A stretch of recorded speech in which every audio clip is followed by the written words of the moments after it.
And yeah, the gentleman from the IP in Norway was so friendly to invite me to be here in that wonderful show and make a little demo. A little demo about metal and wood. So we have two topics today. We're going to work with some outlet colors on that product range right here, making bare metal effects, and then we make bare wood effects, and at the end we combine everything together in one piece. Yep, this is the deal for today. And yeah, I think we just start with the metal, based on the outlet system. Did any one of you ever work with outlet colors? How much is it? Oh, it's about 30%. Okay, so I'll make it not so basic, but so that everyone understands. Okay, outlet colors. Outlet is a lacquer-based color. It has a huge amount of thinner in it and just a little amount of pigments. And we need to prepare the base coat as glossy as we can do, and then we just apply pigment, the metallic pigment, and that's why it is so shiny. I made some homework already, and I have here a test piece. And the first thing when we want to make a glossy outlet finish, then the base coat should be glossy.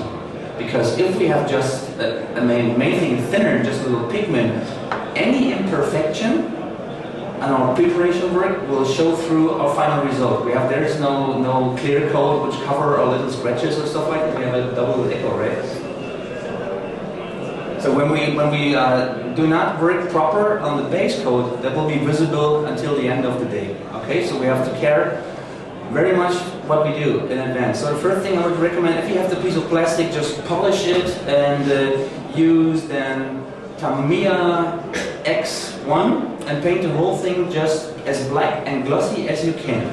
Just as black and glossy as you can. Let it dry for hours.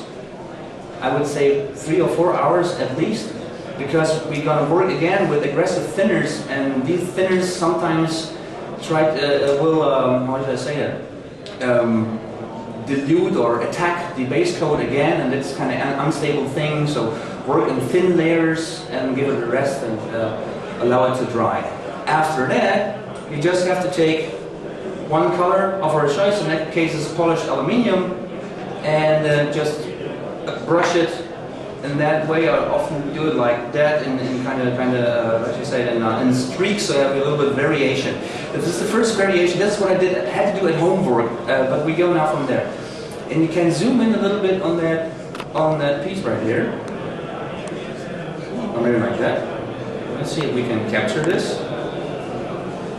Then you may notice kind of streaks right here, right? There is a little variation in that. It looks a little bit like it could be the framework from the frame below the metal surface. This was just done, not brushing it like that, full ahead, just like that, and streaking in a streaking manner. And then you have the first variation. Just use one single color, but we have the first variation already in our coat. So, okay, it is glossy already and it looks pleasing, but I'm more a friend of the artistic approach, and I like to have variation. So if you look at something which is actually a whole lot of metal thing, the eye expects to see some variation in there, otherwise you get bored. And the goal today is to make things a little bit more attractive. And that's why we use some more colors from the outlet range, like for example, we have stainless steel right here, we have magnesium right here. And yes, we start there. So the first thing we do is, still working on the base coat, is making some variation. Okay? And well, if we look at it, please, right here. Let me see if I can move this a little bit. Yes, I think a good idea to make the first variation is that isolated thing right here in the front. We have also kind of a hatch right here, and right now we have a demo situation, and I'm not able to cut masks are going to bore you because that's laborious work. So we ignore that hatch. Actually, you can mask that out, and we just do it like that. We separate that metal thing from the rest, and that's a fairly easy thing. So, but when we look at it, so that would be a good idea. That would be good. Maybe this hatch right here will also be a little bit masked out. Here's also a mask, where I said you just do it, right? And I take some masking tape. That's very simple, and try to isolate this single piece of metal in front there. The first color we have is polished aluminium, and we now need a little bit contrast. So we check our outlet range, and we come to the idea that maybe magnesium is a candidate. It's rather dark, and another cool candidate would be pale burn metal, for example. It's a little bit goldish. Or maybe gold titanium. Gold titanium is cool, something like that. So what I then do is I compare those bottles to my base coat color. This was my base coat color right here, and then I see, okay, I'm gonna find that one, and that's too golden. Okay, you are not in the game today. What's up with you? Looks similar, quite golden touch. It's okay, but how about a dark one? The dark one is pleasing, but not pleasing enough. So contrast is okay. We have a little bit of contrast. Maybe you can see it capture with the camera as well. Yes, this one here is the bright version. Here's a little bit more goldish. I don't know if you see it. That's the variation. A little bit of contrast, right?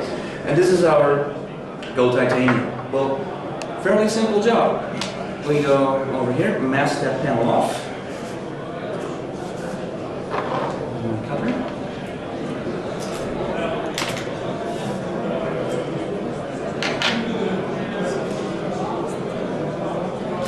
Better we do it in a rather sharp strip.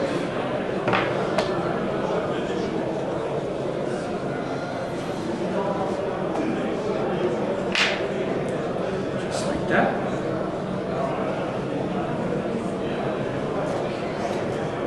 And if you have any questions during the process, just shoot, okay?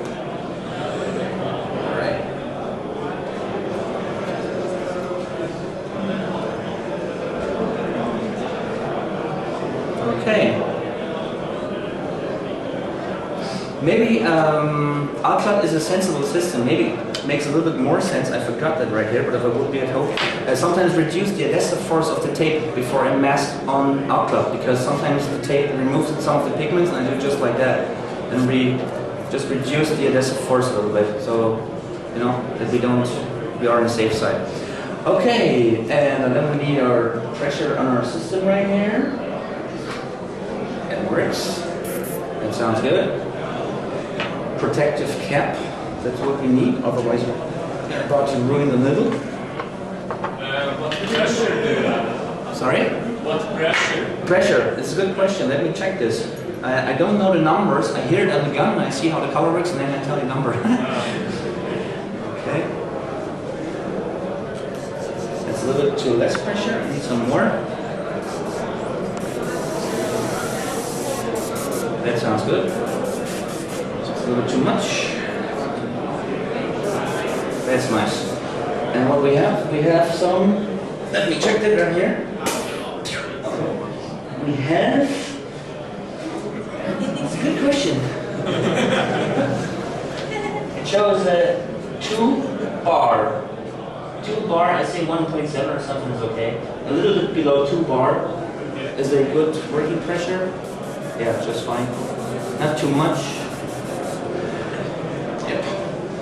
It depends a little bit what's the best pressure for it. Depends a little bit on your muzzle design. I mean, I hear that this is my trusty gun. I hear we are good friends, and you know, every other gun maybe is a little bit different.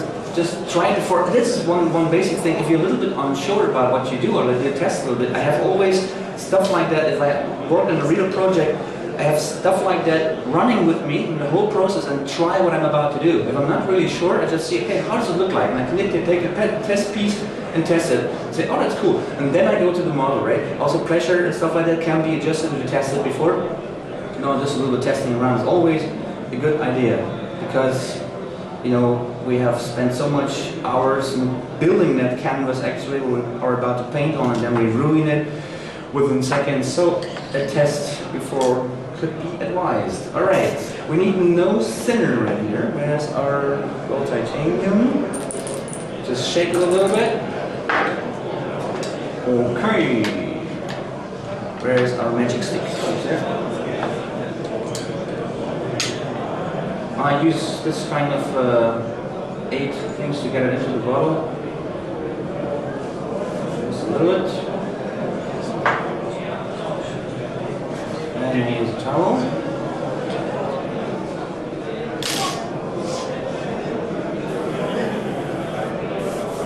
Looking good.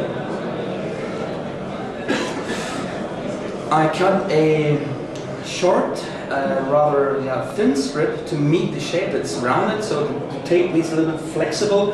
And but now I have the risk for overspray, and that's the reason why we just add a little bit more right here. Also, you have the risk that we come to shadows. And again, let me check this. Actually, if I would be at home, I would try to cut a mask for this shape right here.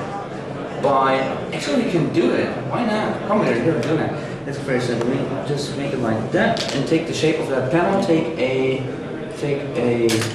Bleistift. In German, what is the English word for that? Bleistift, something like that. Pencil. Pencil, yes, and try to meet that shape somewhere in here. There's a panel line. It must be right here. Yes, I have it.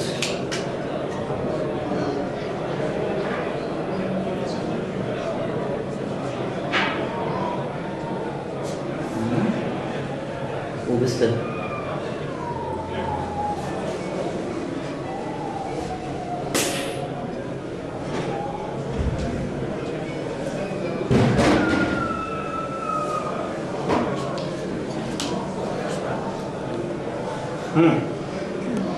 Well, I think I'm about to bore you. What I would do is to come on with that piece and try to follow the line and then cut it off, and then we have the shape of that. Okay, let's keep things simple and we just apply the color about it.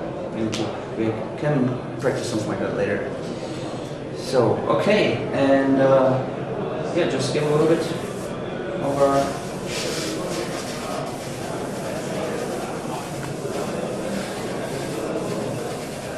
oops, I need to do overspray protection.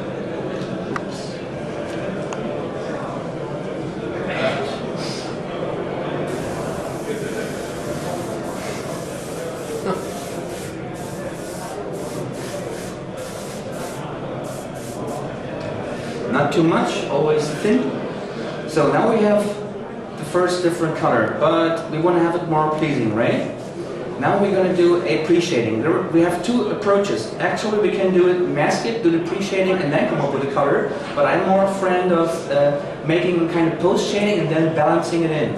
So what we have now, we have switched the color into the. We have now the second color, and now we're going to make right in that panel line kind of pre-shading and try to make it more interesting. And yes, you can do a pre-shading with outlet. Is anyone in the room who ever have tried that? Anyone have made a pre-shading with the outlet system? Nobody? That's cool. That's cool. So that's news for you. Or maybe an inspiration for you. Alright, so I'm gonna put that back.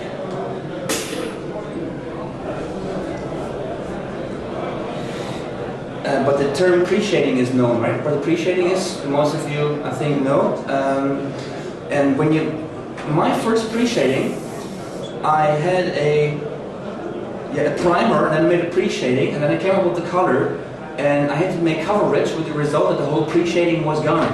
It's difficult to control, yeah? Sometimes you lose your pre-shading. Sometimes you are in a creative process and you decide to turn another color code on it, and then your pre-shading will just disappear, so your whole work is kind of gone. That's the reason why I do the following. I do not do the pre-shading on the gray primer. I paint the model just straight with the base color, then make the pre-shading and blend it in with the same color. Then I have more control. How much do I need some more contrast? You know what I mean? I have some more control like we do now. First switch the color, and then we have another product which is called transparent smoke, also from Alta. Transparent smoke, very, very thin, ready to use. It's black bluish. And this is our pre-shading color for outlets today. We're gonna, maybe I should clean it a little bit before cleaning the airbrush. Alclad offers a airbrush cleaner, but I am a friend of lacquer thinners from the Tamiya brand mostly, and others.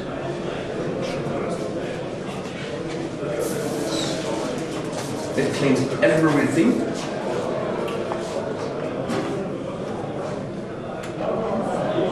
Okay.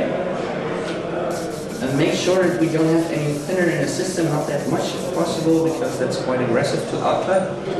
And then we do a little bit of the transparent smoke, it is called. Transparent smoke. Just a little bit. And yeah, simple pre-shading, we just follow that panel line and try to, here's a corner, right down here, where's that stick? Right down here we have a corner, so it could make sense also to make a shadow right here, right? In the complicated version, I would have masked this one off and make a pre-shading along that edge, but this is going to take place here. Simple version, we take it as one. Okay, and we're good to go, I hope. Yes, we are.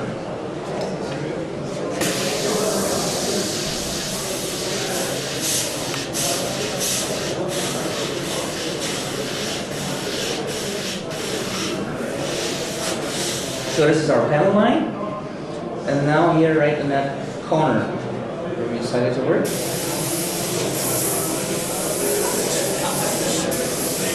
As you see, I don't do one solid streak, I always build it up.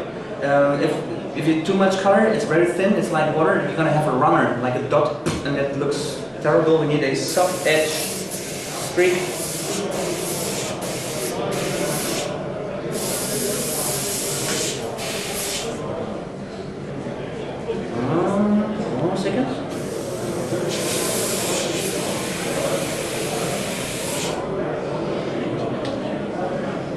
Yep, now we have here this kind of edge. Okay, and that is now, should be now blended. It's very glossy, isn't it? But you can see what I mean, I think. Okay, and now we're gonna blend that in again with the gold titanium again. Okay, so I'm gonna fill it back. It's better when you have a gun where the color changing is, the process of changing is as easy as possible.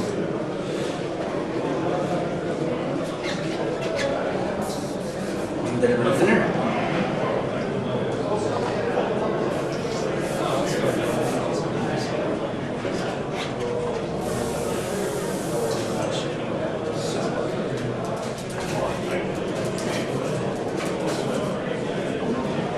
And our gold titanium again.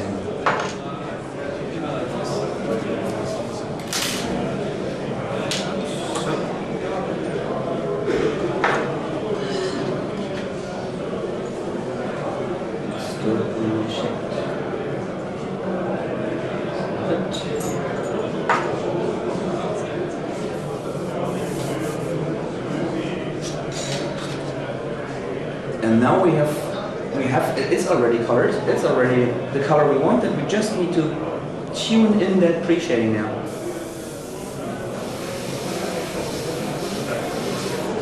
We have full control about what we're doing. Just need to stop when we like it.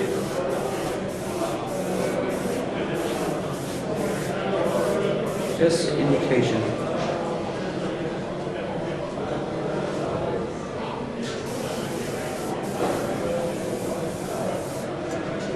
Yep, something like that. Can you see? We still have that effect. And let a little bit more contrast here. Can you see that? We have reduced this effect right here. Now we remove the mask. This is where the magic happens, in a way.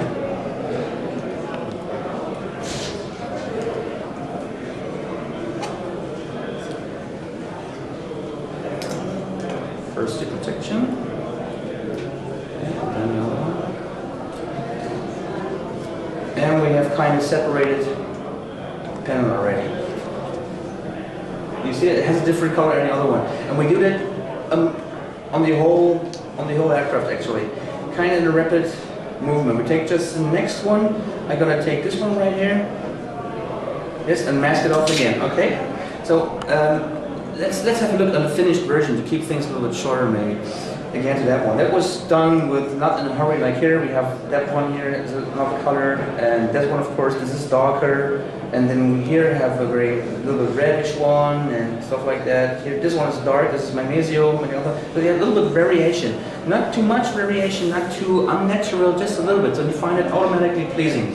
And what we have here is the preparation for the wood. So don't mind about the strange kind of colors right here. This is the preparation works for the wood. We're going to do it here as well. So first, I think let's just make one more variation on one panel to make it more interesting, and then we prepare it for the wood, and then we go right here on with the wood. Okay, so I try to speed things up a little bit to keep you entertained as good as possible. Okay. So we again mask it off. Make another piece of it.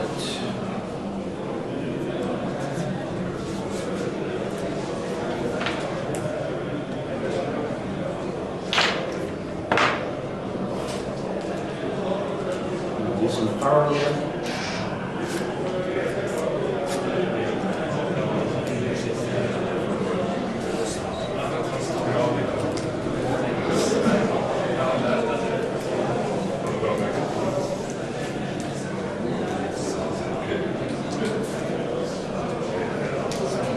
Now let's try it just for fun the other way around. So we make appreciating right here. Now on that panel.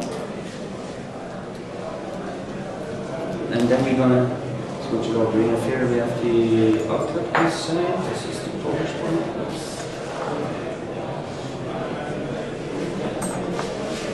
So.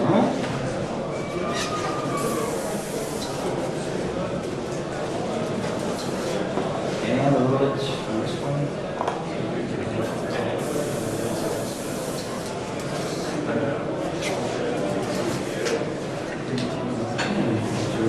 Smoke again.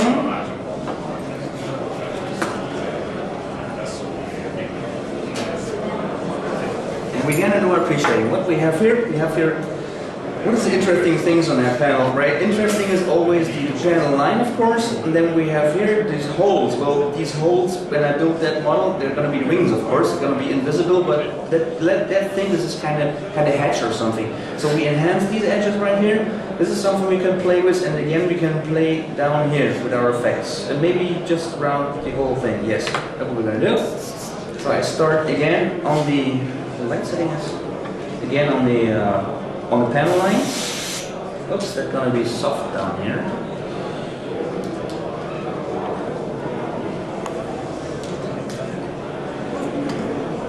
Okay, a little bit of tension on that corner, just a little bit. Okay. All right.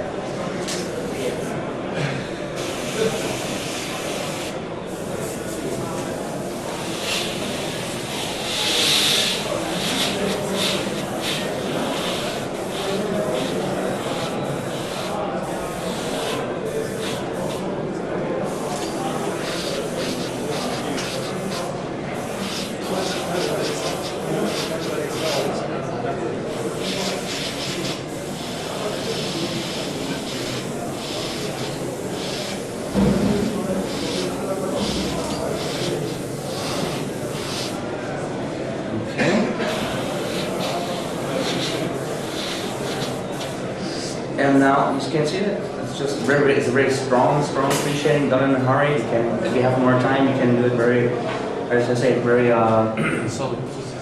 sorry? Subtle. Solid? Subtle. Yeah, thinner and finer, maybe with some more patience. And now these holes. Okay, we focus just fire in the hole. Yeah.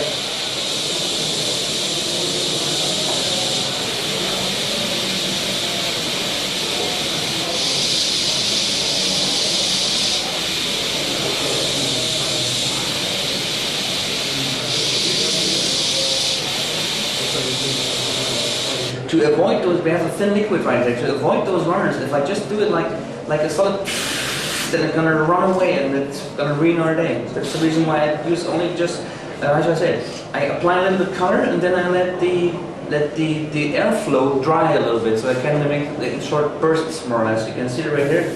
It's First, and dry. First, dry. Next one, first, dry. First, dry. First, and that thing has a very soft edge without any larger complications.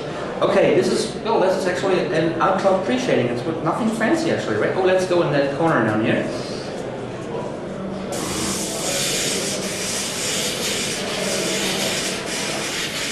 Dry, first, dry a little bit, and first and dry. Okay. Can we see that? Oh yeah, quite good. You see that? There's this pre-shading effects right there. Okay. And now we again change the color and go to our. Let's take what should we take? We take a different aluminum maybe, or again this goldish tone. What shall we do? Goldish, aluminum. Don't mind. Something interesting. Okay, so let's see what we can find. Something with a big contrast. With big contrast. Magnesium. Magnesium is more of a dark thing. Magnesium is good.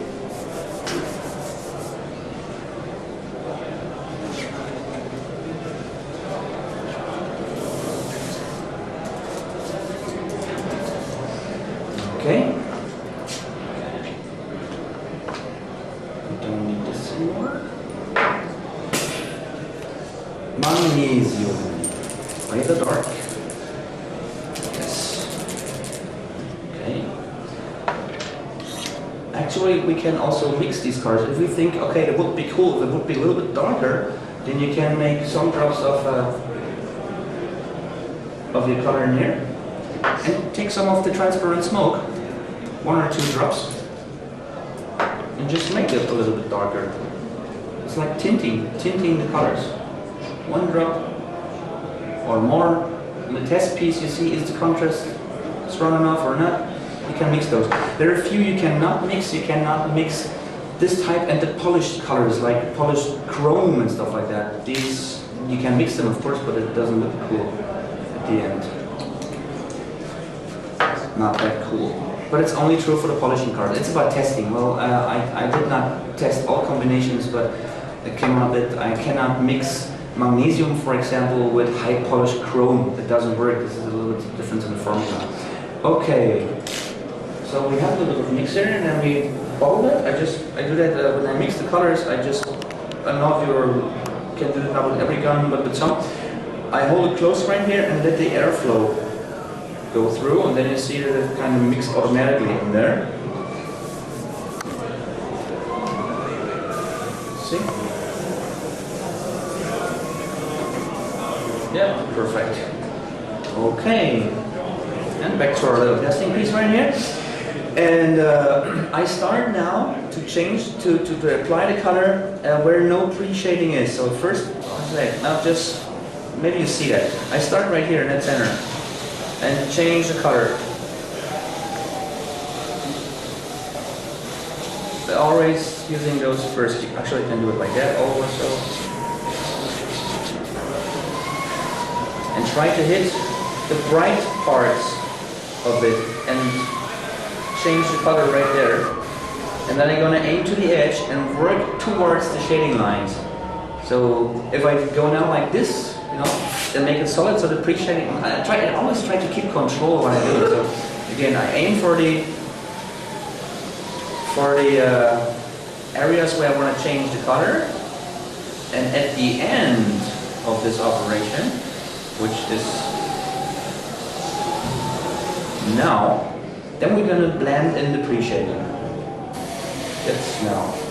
This is very glossy right here.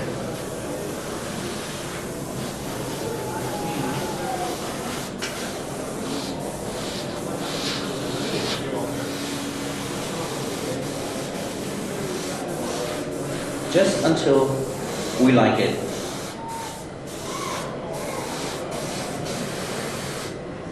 Not too much and not too less.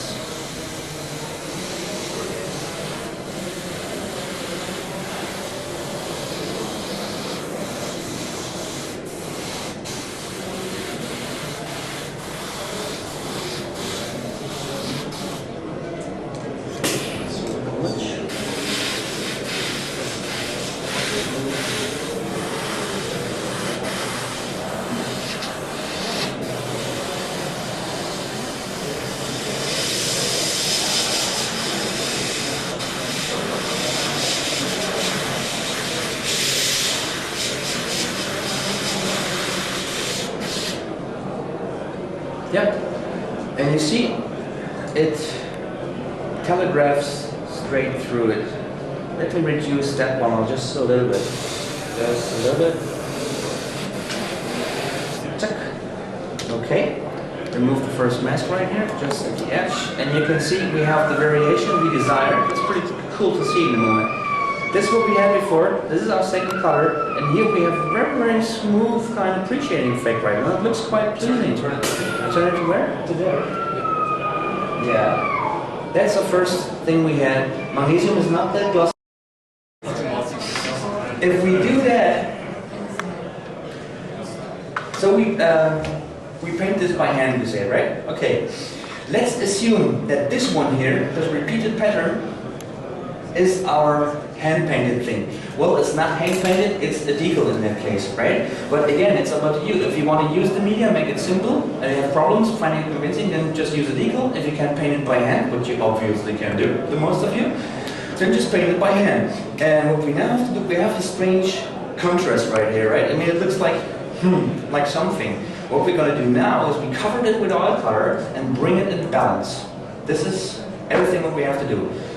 Wood grain before, with a little bit of contrast, and now we bring it in balance. And to bring it in balance, we mask that thing off again. And we're gonna... So where are we with the cutter? And that one? Are we still in time, Marco? Yeah, cool.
And then there are a lot of manufacturers who offers the same color. One of those is MIC. What MIC actually does was taking a color which is known under artists as umbra gebrannt.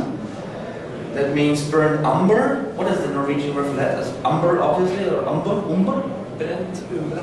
Brent umbra. That sounds cool. Brent umbra. And take a little bit of this and a little bit of thinner. Okay, so just a little bit.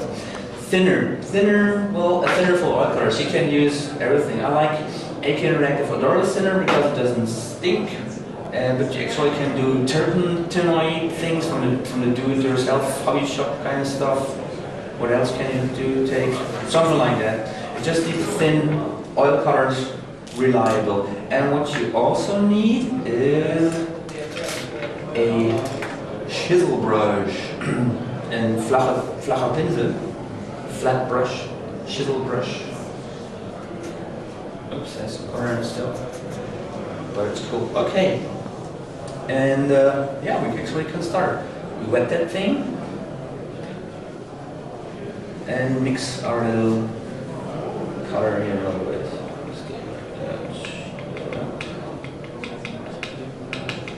Just a little bit thinner. In the moment I work on the formula of a drying accelerator. These oil colors take 5 to 6 days until they are cured, so far cured, that you can mask them over and or seal them with clear. And I work on a rapid medium right now. There are rapid mediums available for artists, but these are also rather on the slow side. It makes them 3 days or stuff like that. But we as modelers, we want to continue, right? So I have something. Actually, I found the formula already, and it dries the old color within hours, within 4 or 5 hours, until you can touch and mask it. The problem is that this stuff is not stable. Somehow I cannot manage it. It works for a week, and then it loses his power over the time. But I work on it. Watch the sheet to make that thing just a little bit faster. Okay, right now we have it right here. Our colors. Okay, and now the magic happens. Just you look at the camera. It's wonderful, like that. It's not that glossy. Awesome. Okay.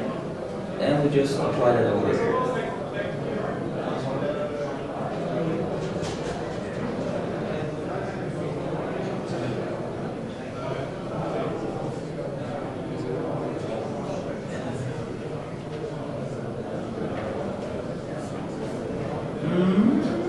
I need a little bit more water, not that thin, more creamy.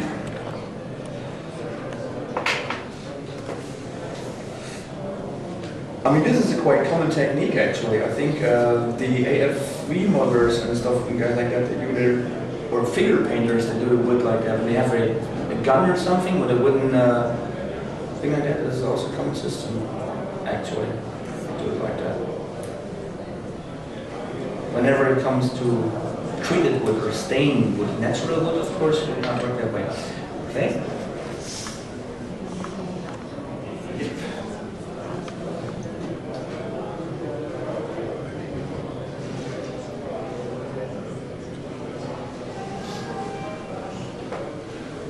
And what you see is that the brush strokes add a additional pattern. So it's not only our pre-painted or our decal, we also have control with our brush strokes about what we do. And the best is, I think, not to do it as I do it in the moment on a glossy. I have sealed it with gloss clear. It should be flat actually, so you have more grip of the power, more grip of the power, more grip of the color. But it works in a way. Okay. Okay, balance that. We have enough color on the thing, and now we're going to take it off, and we take it off until we like it. So first we have it covered. We see already up here we have a brush stroke effect. I need to turn it a little bit now towards me because I need to see what I do.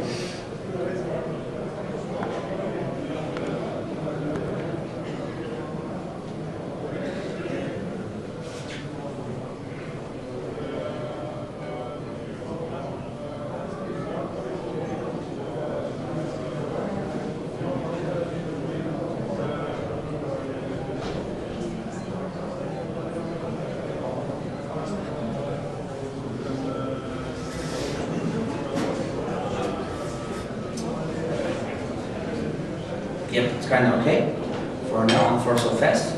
You see what we have done, and now remove the mask. Looks a little bit like a mask at the moment, but it isn't. If we remove our mask, we have a sharp edge.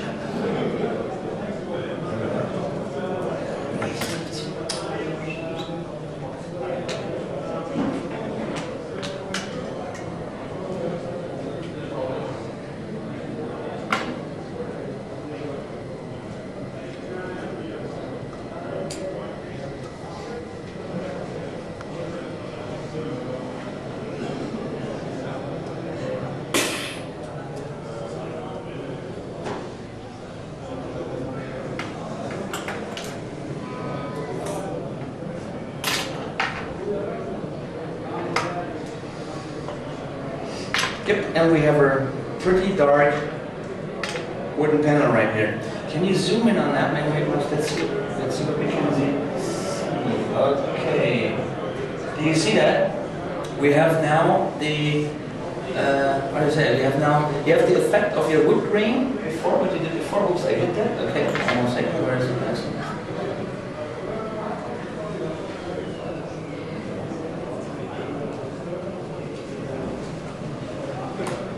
And also a effect of the brush strokes. And can you zoom a little bit back, a little bit out of the picture?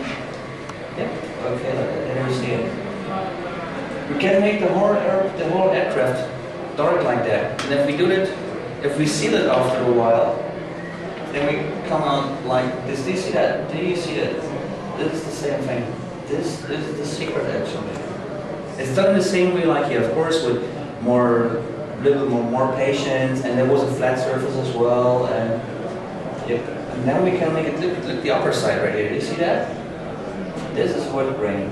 This is a decal, and if you combine it with metal, it just gonna look awesome. And you can paint it. You showed us that you can paint it with by hand. Just cover it with oil like we done, and you can do this. Yep. It's basically the secret. But now let's do one last thing. Again, we have the right fuselage right here, and let's see find out how easy it actually is to bring the decal upon it. Okay, so again, back to we have our metal kind of thing. We have it like that. We have masked off some areas and make pre-shading stuff like that. And now we're gonna do the following. We want to have this right here on that thing. Okay, how to do that? We can do it. Which one we take? Let's take that one. It's quite challenging for what we have right here as a setup. Okay. First of all, we need to shape. This is too. Need to make another one. First of all, we need to shape onto that decal paper. How we get the shape? We need to transport it somehow. And that was what I was trying at the beginning of the demo, to take the shape of that little hatch right there, but not really worked out. But now I have no other choice. I need to tell this wrong one. I need to work.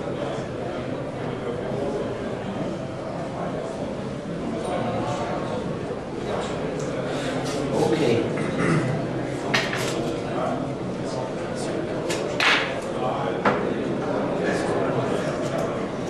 Use a little bit of powder,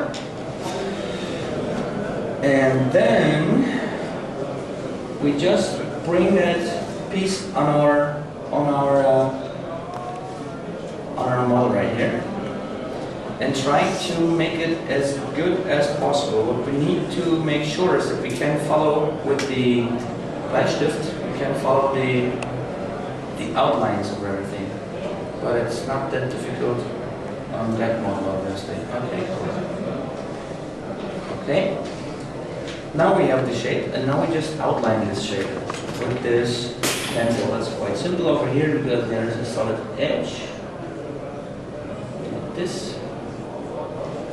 Down here, there was this little disturbance. And go down here. Okay, left side is done. Gonna be interesting here.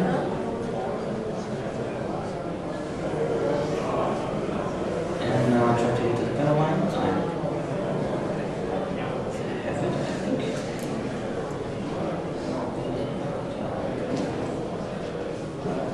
Good.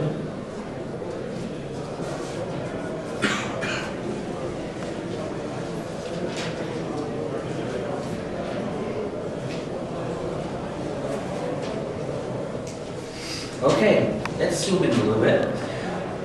As you can see, is what I did was that my final decal should look like like for going from here over here, covering also this little bit complicated area, going over here. That needs to be. There's a metal piece beneath it, and all I need to do is the edge down there. I also want to have like border down there. Okay. And yep. And now I have it. So I remove that thing. That's my template from now on. I remove it. And I save that piece. We just need it right now. Now I'm gonna check which one I like. I have two with me. This is rich and pale. This is what you see on that fuselage bio. Super. This is what you see on that fuselage. And let's check what we want to use. I think rich looks kind of rich. Pale looks good. I think let's take pale. Okay. And then we take our piece again. And now it's important that we reduce the adhesive force pretty much. Okay. So how should the grain run? The grain should run like that, or like that. Vertical or horizontal? I would say Vertical. vertical, right? Okay. Reduce the adhesive force. Can you see what we have here? We have it's a slightly this how to say the geometry of the fuselage is captured on that transport thing here. Yeah, we have this bow shape, so that matches the conical form of it. So it's the easiest way to get your shape. I mean, if you try to cut this without making a template, it's going to be an hour job. But using that approach, it was good. We said horizontal, right? Like that way? Vertical. The grain going to run like that? Like that? Vertical. Vertical downward. Like that. Vertical. Okay. Okay.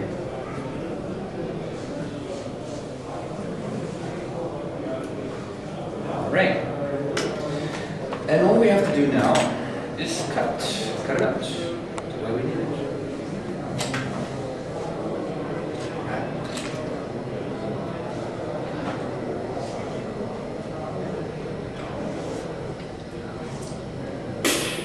First of all, general outlines.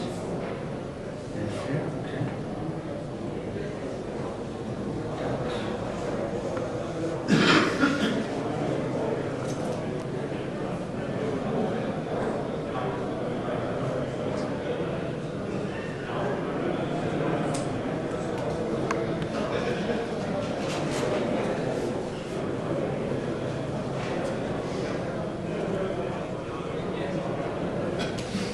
And then we have some details right here, which better should be cut out. That's this one right here.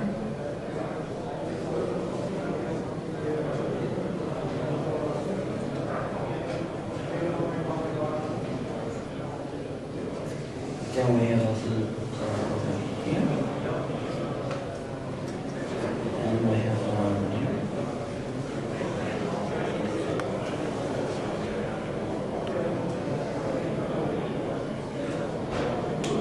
Okay, so that should, the other side, it's a special shape down there.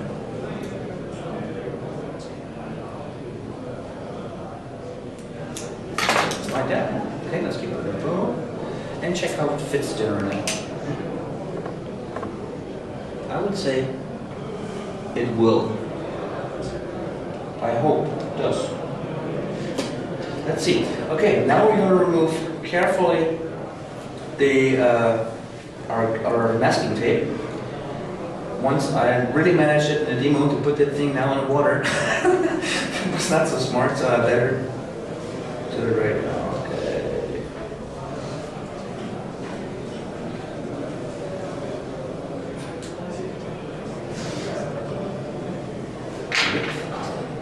The players. Please.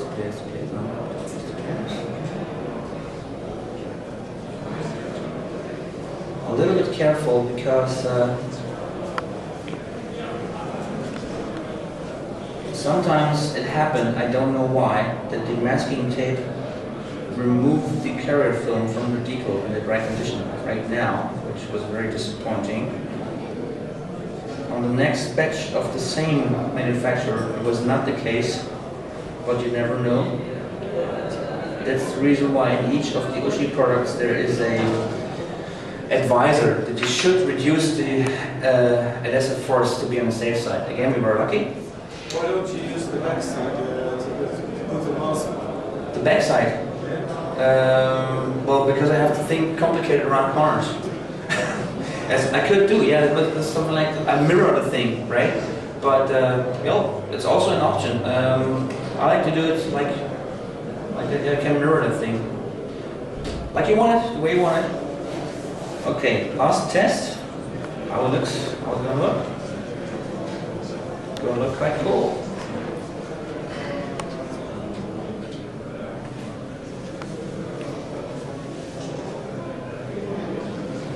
Let's do it. I give the thing around and all. Okay, then some water.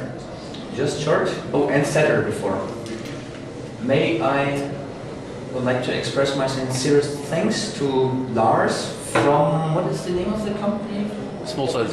Small size, small size, right? Small size hobby, who was so friendly and sponsored that thing because I forgot my name.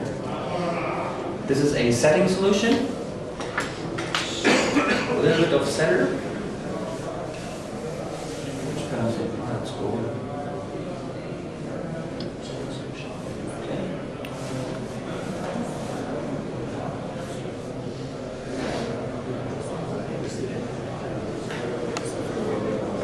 Smells pretty aggressive. It's the first time I use it. The guarantee what I give as a manufacturer is valid for Gunzi products, but this one smells like vinegar, and vinegar and decals is something, actually it smells like a softer. I'm a little bit afraid that this is a softening device. If we take a little bit of it, it's okay. Okay. Alright, and now, just make it short in the water. Right here, it was actually enough until it slightly moves a little bit longer. Not that long. So you wouldn't recommend stuff like sofa sets for your demos? I would recommend Solva set. Sofa set. It's very aggressive. It's much stronger than that one. That's not good. Gunzi, okay, setters, the old-fashioned way. As I was a child, with the decals we used water mixed with white glue for wood, white wood glue. This is actually what a setter is about. There's nothing else in the bottom. I don't know what is here inside, but it smells dangerous actually. It smells like a softer. You know, softers, they soft that thing. So if I use on a thin decal a softer, it's gonna ruin my day right here. So let's try it without. And what I can recommend is Gunze, from Gunzi, the soft solution is Mr. Mark Setup. Mr. Mark Setup from Gunze. That stuff works. Okay.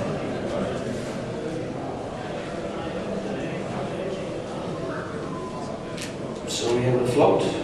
Yes, we have.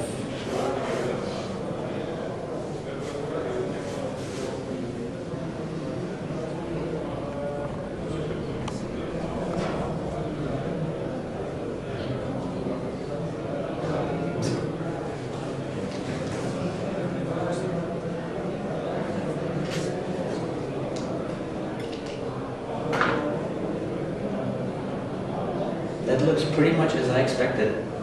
Cool. The shape is not perfect, but it's done in kind of hurry. That looks cool. You will like it. Cool. The flapper is now full of color. That one? Oh, why not that one?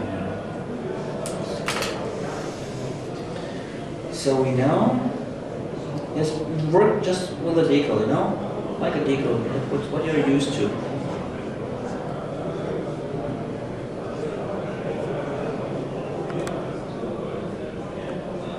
And we have a very fine wood grain. Let's see if we can capture the shape. I hope we can capture the shape without having to cut the decal once again.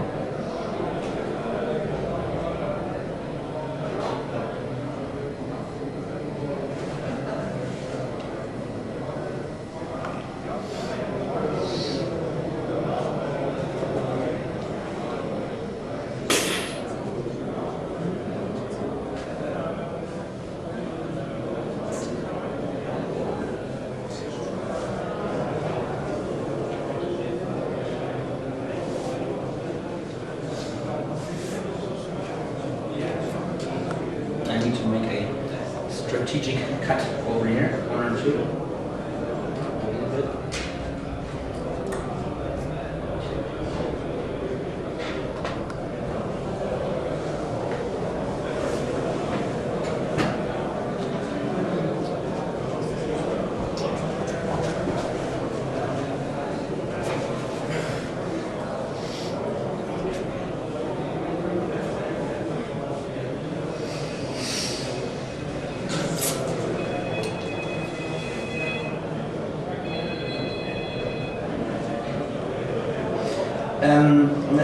the decal dries now and more takes the shape, the rather complicated shape, because it's conic and round at the same time.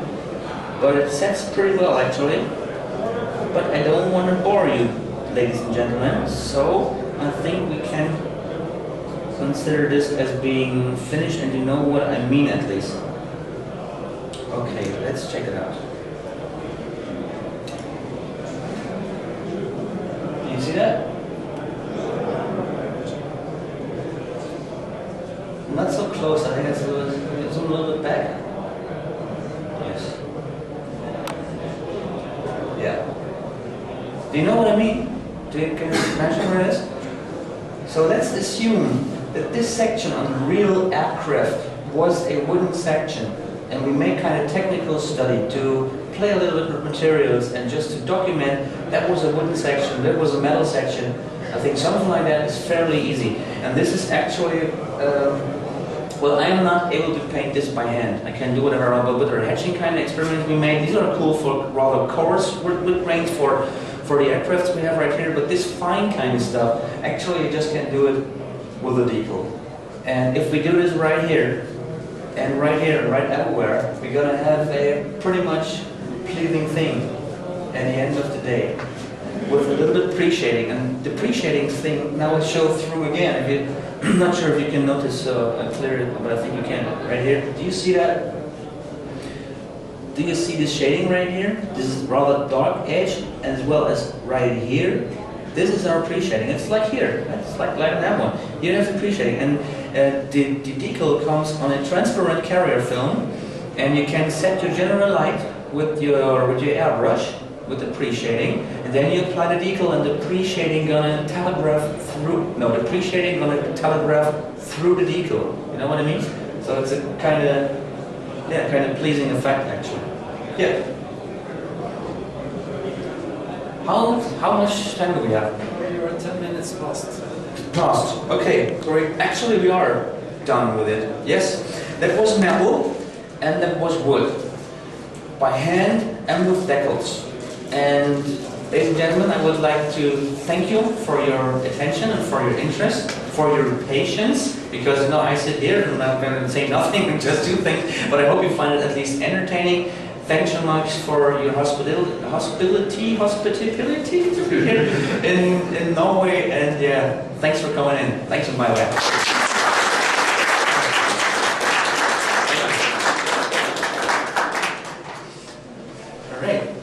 And those who want to see close, just come over here. Like polished aluminum, which is the nature of the thing. And here is our pre-shadings right here. Do you see that? Yes. And if we do that on the whole entire aircraft, wherever it is, make it sense, like on panel lines, hatches and stuff like that, it's going to be a different thing. It's going to be quite pleasing, interesting. It's not that common and they say, oh, what a pre-shade. That looks a little bit unnatural. No, it's like, hey, that's interesting. You know, that's what people, the human eye, I think, expect to find a detail somewhere, expect to find something, some variation. Then you find that, hey, that's entertaining, I like it. This is true as long as you follow kind of artistic approach to your model. I'm a friend of those kind of stuff. There are also some persons who say, oh, I want to have it real. There was no color variation on the real thing, so I just painted like a real thing. That's okay, but usually these models painted that way, if you check the competitions, what wins and what not, the standard one-to-one realistic models have a hard time compared to the artistic model. Even a judge is just a human person. You like something, like not, you know, you see the work put inside there. So, well, if you are a friend of competitions, I think this is something we can really cool play with. Yep. Well, what we're going to do now, we do it over the entire aircraft again, and then we're going to bounce out somewhere here. Then we have our variation. Right?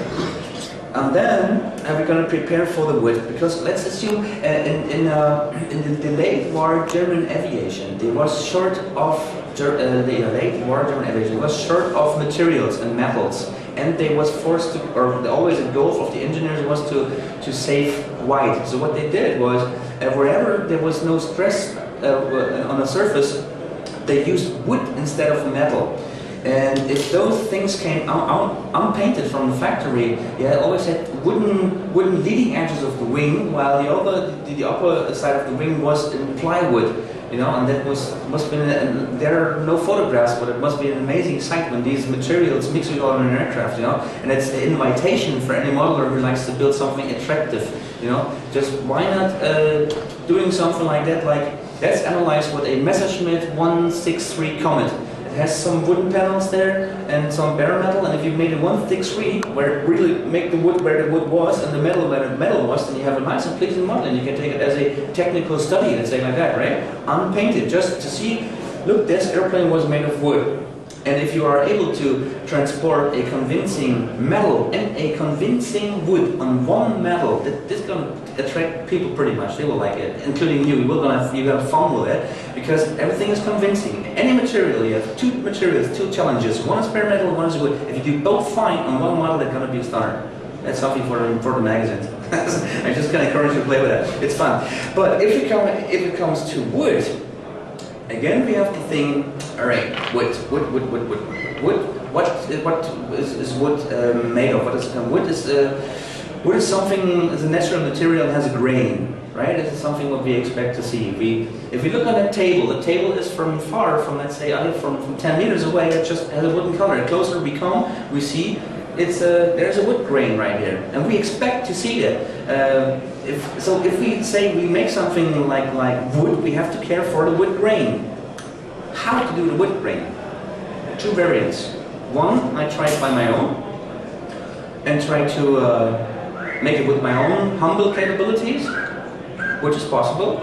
Or the other one is I involve a new medium. Well, it's not that new. I involve a medium which makes me the job more easy. And that medium can be a decal. Here we have an example of that stuff. This is a wood grain decal. It's a product from a company from Germany. It's my company. I told you van Rosten.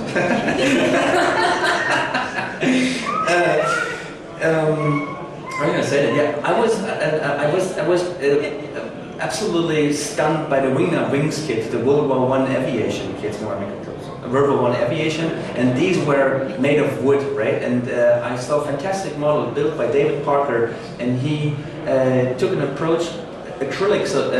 He painted the wood grain by hand, and it looks quite cool. Was on an acrylic approach. He did not use any old color at all. And I saw like how amazing that would look like if you paint the wood grain in a way like the guy does, and just apply a layer of oil color over it. How flying must that look like? And I tested it, and I built the 32nd scale LVG, a biplane with a with hand-painted wood grain, and that was a very, very successful thing. It went through a lot of magazines and the internet and stuff like that, and it was fun to build it, really funny, very successful in some competitions. And people always ask me how to do that wood grain. I said, I painted it. How did you paint it? In a hatching manner. What is a hatching manner? Well, a hatching is something where you take a pencil and just make one part or the other. Okay. Well, as we was in school, this is one of the reasons why I'm so sad mathematician. I have my problems with math. Because I always did something else that interested me. We made some competitions in school. While we listened to the teachers, we took our pencils and made kind of painted things. So, and we just had these ball pencils, and the ball pencil is a digital thing. It is blue or it is not blue. There's only one bar. So if you want to have variation, you have to make this hatching manner. Can we focus the camera on the paper? Okay, so let's assume that one is our wooden thing right here, and we have to make this. We have to make it, bring it in the wooden thing. So we have to make a wood grain. The hatching could be the key for it. So we imagine now, okay, wood, we have the panel there, and it goes a little like that. Just to do it, we go a little like that, go like that, we go over here. Go right and front, right and front. You see it? This is the hatching. The German word for that is Schraffur. What is the Norwegian word for that? Schraffire? Gravering. Huh? Skravering. Skravere. Oh, that sounds, skravere. And skravere is when I do it, and the word for the process is skravur. This is the subject, right? It's a skravur. I can say it? Is that right? Does it make sense? Alright, so that's Skravering. Eskraveringen? Eskraveringen, right? Skraveringen. Alright, so what we're going to do is skraveringen. Yep. Skravering. Skraveringen. Skravering. Skravering. Skravering? I know what I mean, okay. Hatching? Close enough. Close enough. Alright, we're doing a hatching, alright. Okay, like that, okay. So make that skravering kind of thing. Again, we go like it here. And you see, when I go forward, I just make one. When I go to the right, then I make a few. And again, I go forward, and right, and ahead, and right, and ahead. And if I continue like that, so a little bit right here, a little bit there, and then it goes down. It's wood, it's a natural material. We can do what we want right here, and then we come kind of from here, why not? Go down here, straight here, like that again, and then we find something here. Just the way we want it. And a little bit here. So we have kind of a wood grain. Huge contrast. If we now put some oil color over it and do it with a pencil, with an acrylic color, yellow acrylic, on a oh, I forgot something to bring with me. Martin, can you do me a pleasure, please? When you go to the Ushi table, there is the fuselage of the albatross. Can you please? Oh, that's so nice. I'm sorry, I forgot that. Sorry, guys. Need that. Yes, on this skravering, I would like to invite from people you are. I'd like to invite you to test a little bit around. Okay? I have some pencils right here and some paper pieces. Who want to try it? You want to try it, Sverre? Yeah. Maybe it's a little bit rough surface, but it's okay just for trying it. Okay? Here's a pencil. Piece of paper. I have some more. You want to try it? Okay. Whoops, I'm sorry. Yes, wonderful. Right here. And I have 3 more. Who want to try it? Yes, you have a little. Når du står ferdig med jakkeslaget, så legger på lommene, skrupte ferdig de, og så legger på legger på en ny beta, og så former til den derfra. Og så siste avslutter da med lommeflappen.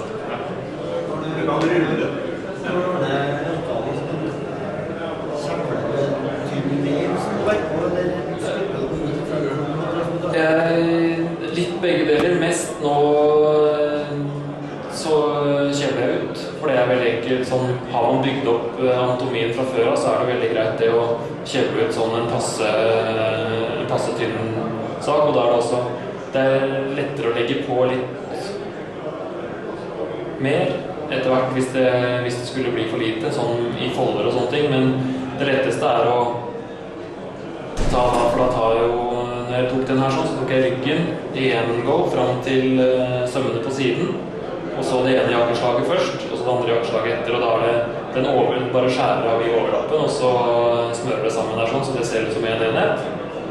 Og så jobber ut fra de flate bitene og legger til folder og sånne ting. Du kan altså rulle ut tynne små pølser som du legger på, som du da bruker for å lage de foldene som du kanskje ikke har nok til putte til i det flaket du har lagt på.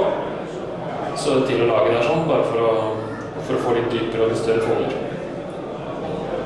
Og gjør det jeg skal spørre om. Ja. Hadde du noen spørsmål? Nei.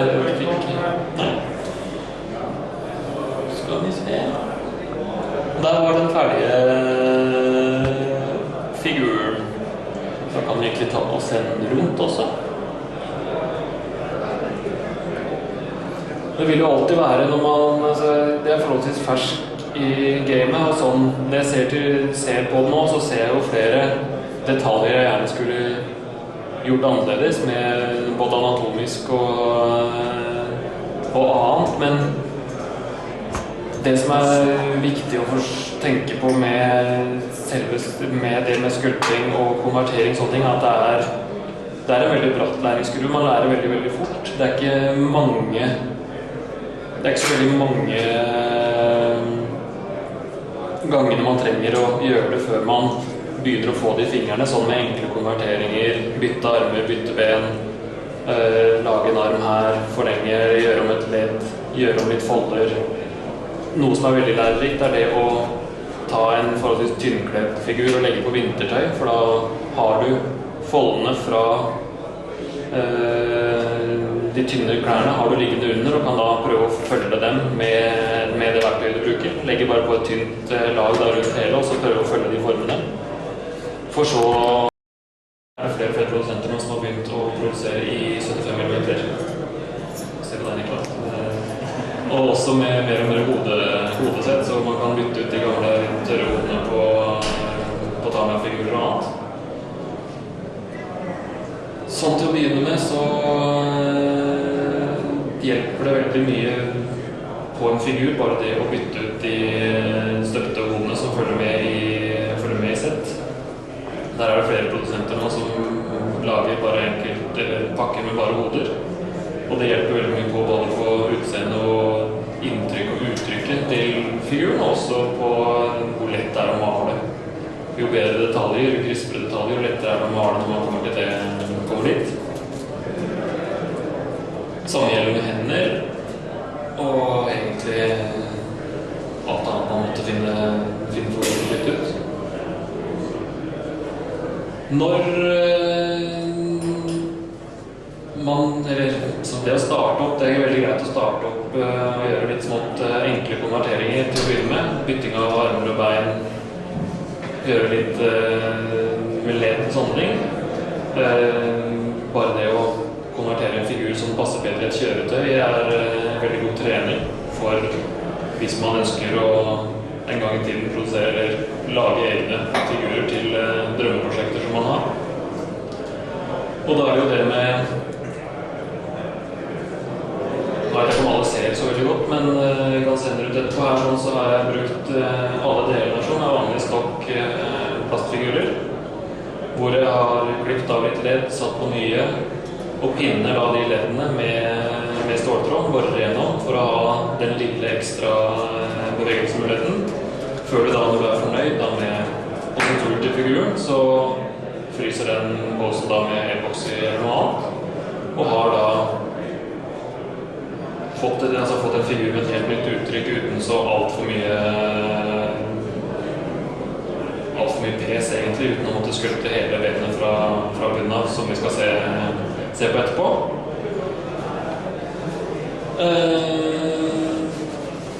Når det gjelder hva man bruker til å oppdatere, konvertere figurer, så finnes det flere forskjellige typer epoxyputter på markedet. Det jo det enkleste å jobbe med. Før så hadde man som regel bare milliputt, og det blir noe grovt å jobbe med sånn når man skal for å få det resultatet man ønsker. Så da det liksom de mer high-brand epoxyputtene som gode å jobbe med, som får en god, myk konsistens på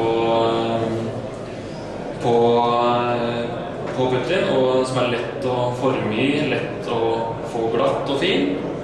Så da kan jeg sende rundt en liten komp her med det som jeg bruker mest av, noe som heter Magic Sculpt, som også veldig enkelt å jobbe med når det blir tørt, for det blir stort sett som resin å jobbe med, og da lett å pusse og skrape og sånne ting. Det som problemet med den at den forholdsvis seig, så da det greit å bruke litt talkum, så den litt mer så ikke kan feste seg på fingre og de andre som Det vil ikke påvirke hvor godt det fester seg til modellen, men det gjør egentlig arbeidstiden mye lettere.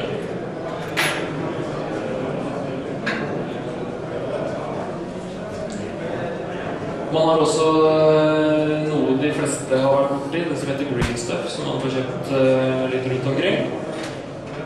Den fin å bruke til mindre detaljer og sånne ting, men den går ikke an å pusse, fordi den får en sånn veldig gummiaktig konsistens når den tørker, og vil da være vanskelig å få gjort noe med etter at tørketiden er over. Men den veldig fin å for eksempel blande med Magic Sculpten for å få en litt annen farge, hvis du vil legge til detaljer, for å se de bedre mot fargeløs bakgrunn.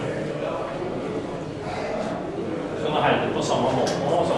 Ja, de herder av forholdsvis likt. Det vil bli noe mer sånn gummiaktig, det kommer litt an på hvor man tar i, men stort sett så vil den da være like enkel å pusse som bare Magic-skjorten for seg selv. Nå tenkte jeg at jeg skulle ha litt om verktøy som jeg bruker, men vi får se om vi tar og utsetter det litt, så vi ser om vi får et bilde.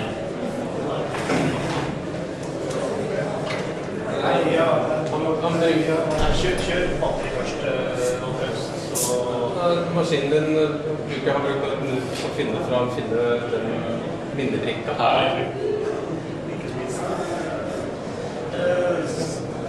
Hvorfor det tegn på noe her?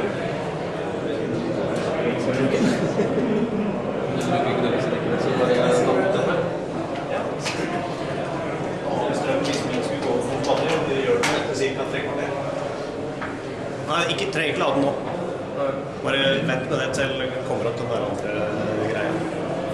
Nei, det var akkurat ikke det her.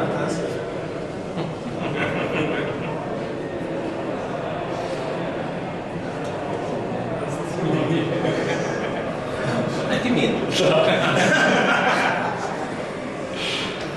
noen som har noen sånne spørsmål, så kan vi ta hvis det noe du lurer på. Hva sa du? Hva det står for deg?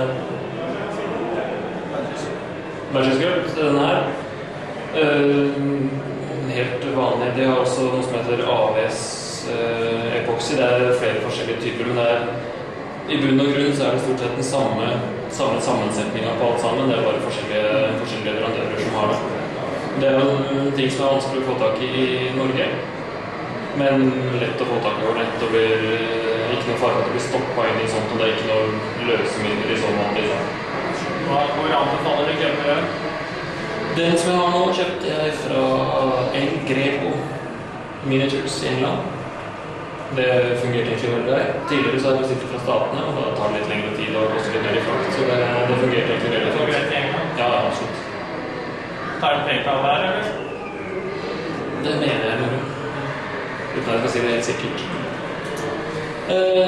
Når det gjelder skulpting i litt større skala, så blir det fort både dyrt og ikke så veldig hensiktsmessig å bruke Magic-skjorten, fordi du har en limited arbeidstid. Du har fra landeren så tar det når det har gått rundt en time, så begynner den å bli fastere, og når det har gått rundt 2 timer, så begynner den å bli forholdsvis hard, og gjennomherdet i løpet av han fint pussbar til 6 timer, men helt ypperlig til 24 timer, og da den helt sånn sprø og fin, og ikke noe problemer ellers. Så da i større skala så det bedre å ty til vanlige komponentmaterialer. Her en leireform som heter Supersculpty, som du får i forskjellige hardhetsgrader. Og det som bra med den at den holder seg formbar helt frem til du putter den i ovn, og baker den sånn akkurat som andre typer leire, som kunstnere bruker og sånne ting. Bare et spørsmål der. Ja. Hvis du da, det ikke noe særlig å bruke den og plast sammen. Ja, det går da da smelter det. Ja. Så dette sånn i forhold til med armaturskulpting, sånne ting, så det veldig, mye rimeligere. Det koster i underkant av 100 kroner for en halv kilo. Og da har du egentlig veldig lenge. Sånn med tanke på å starte på en helfigur, da, så det jo fra bånda da, med armatur, med kobbertråd og sånne ting, og frysepositurer og hele greia der sånn, så blir det jo veldig mange bygd med tanke på at ting koster penger, så sparer opp da med å bruke aluminiumsfolie innerst for å fylle ut noe. Og så begynner du å legge på med leire, og da det jo, man jo avhengig av når man baker den, at du ikke baker delene så mange ganger, så du skal helst ikke legge på så veldig mange forskjellige Du skal ikke bygge så mye lagvis. Det like greit å tjukkere lag. Ja, det skal kunne gjennomherde opp til 0,5 centimeter i ovnen på 150 grader på et kvarter. Så eneste problemet da kan være at det krymper litt når du arbeider i tjukkere skikt. Den bestilte jeg fra et eller annet i England som nekta å sende til Norge, så var det en sånn som tok med til meg i fjor. Fordi de så grinete på, men det får man kjøpt på Amazon og eBay i hvert fall. Har jeg sett, ja. Da har de flere forskjellige typer. De har en grå som heter Fern, som liksom den hardeste. Den må jobbes litt med for å bli myk og fin. Det den hardeste, og så har de forskjellige softere grader. Noen liker å blande de to, den mykeste og den hardeste, for å få en sånn mellomting, men jeg synes den der helt uovertruffen med tanke på at den holder detaljer veldig, veldig fint, og lett pussbar når du får bakt den også. Var det noe? Det har vært en raskere laptop som kopiert bilden over. Sånn som det ansiktet du har der, det den enkomponentet? Det enkomponenten. Ja, så resin går greit å støpe eller varme? Det var litt redd første gangen jeg gjorde det, med tanke på hvordan resin ville like å være på 150 grader, men den tok ikke noe skala i det hele tatt. Den ble litt mørkere i fargen, det det eneste. Det som det greie med en komponent at du har egentlig uendelig arbeidstid. Du kan ta det fram igjen gang på gang. Det jo veldig hendig sånn med tanke på ansikter, hvor hvis man stresser det, så det lett å få mangel på symmetri, mindre detaljer. Altså, bare det å få laget dører som like, tar mer enn 2 timer, må jeg få si. alle bildene dine på CD? Ikke på CD. De ligger på profilpakken din her. De ligger ikke på CD for det,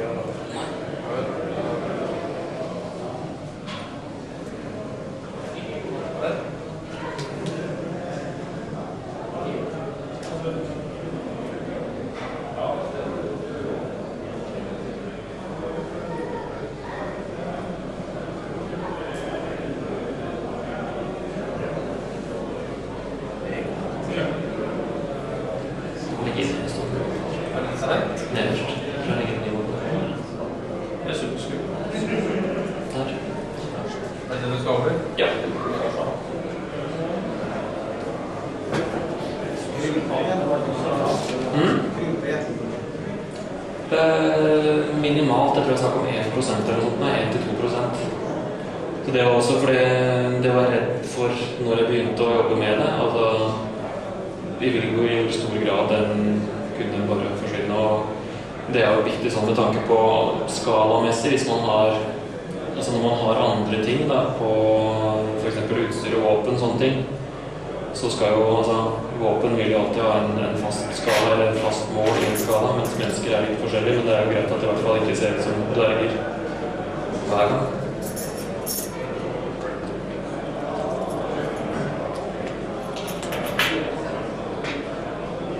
Så det også det sånn som det Niklas snakket om, med det å ha maler, veldig, veldig nyttig.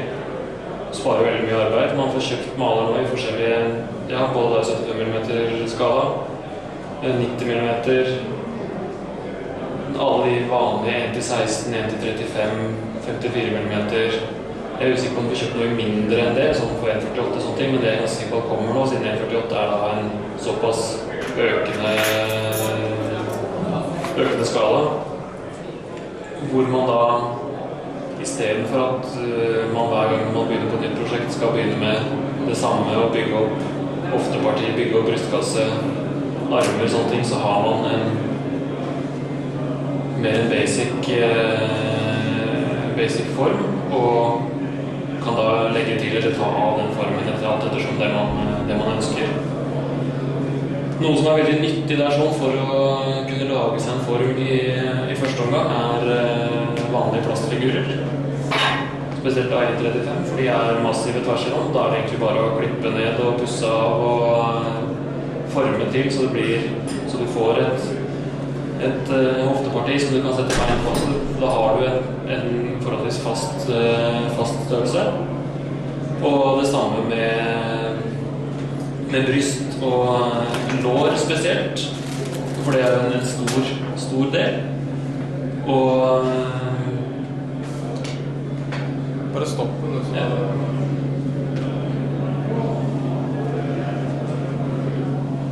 Og armer. Da kan vi ta så ikke der. Sånn. Da kan vi ta litt på utstyr. De 6 tingene der det jeg bruker aller mest i alle skalaer egentlig når jeg skulpter. Det første det går fra deres venstre en sånn akrylshaper. Både den første og den andre akrylshapere. Får man kjøpt i de fleste kunstmateriellforretninger. Jeg vet ikke om Panduro har det, men ja, blant annet. Og de litt mer sånn som går inn på kunstmateriell. Som pensler med myk gummitupp, som laget til å forme akryl på lerret. Kjempefine å jobbe med for å få myke folder, myke overganger. Bruker da disse her, dypper dem i vann med litt spytt i. Fordi spytt har av en eller annen merkelig grunn en positiv effekt for både Magic-skulpten og for superskulpten. Det noen enzymer i spytt, visstnok, har de forsket på. Og funnet ut da at det gjør at det blir mer føyelig, at det flyter ut bedre, at man klarer, eller at man får, hva skal jeg si det, fedra det i hverandre, som det heter så fett. De uunnværlige, både den ene som rund spiss, og så en med en vinkel på. Kjempefint til å lage sømmer, lommer, alle sånne ting for å få fram detaljene. De det aller beste å jobbe med da når, spesielt med Magic-skulpten, når den semi-myk. Jo hardere den blir, jo vanskeligere blir det å få laget noen detaljer med akrylshaperne, fordi de blir da for myke til at det tar noen form av det.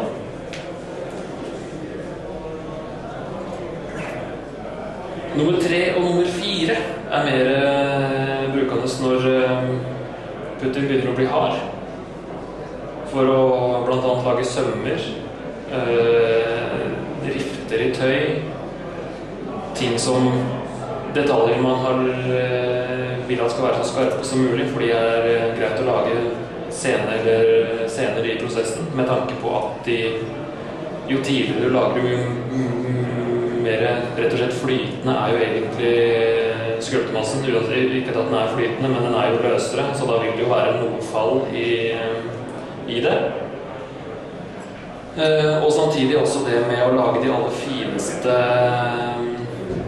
fineste krikker og kroker, dype folder, sånne ting. Det jo nødvendig med spisst og hendig verktøy. Denne blåpa har en liten skje ytterst, som også veldig fin til å få trykka ned, få lagd de innoverpunktene som blir i det perlen folder seg. Og også det å få lagd underkutt på sømmer, spesielt på krager, hvis man har opprettet ermer, for å få da gått inn mot kanten på sømmen. Det andre bare et enkelt tannlegeverktøy. De to siste hjemmelagde. Lagd av blomsternåler som jeg stjal fra fruen. Og satte på litt hist her. Grunnen til at jeg har laget dem selv at jeg ikke har funnet noe som har fine nok spisser til å få, altså jeg har laget øyelokk i 1-35 for eksempel. Få furen i munnen i 1-35, alt det som blir så smått. Da det jo da det også, veldig mange bruker messingrør sånne ting, sliper ned, mer som sprøytespisser for å få den spissen. Jeg synes det er mer behagelig å jobbe med nåler, som jeg da har bedre kontroll på, kan sitte og slipe opp selv etter hvert som jeg holder på å bruke dem, fordi de vil jo bli slørere. Men det er veldig mye av det med verktøy i forhold til skulpting er veldig mye smak og behag. Det er litt hva man selv føler er behagelig å jobbe med, hva man får til og hva man får resultater av.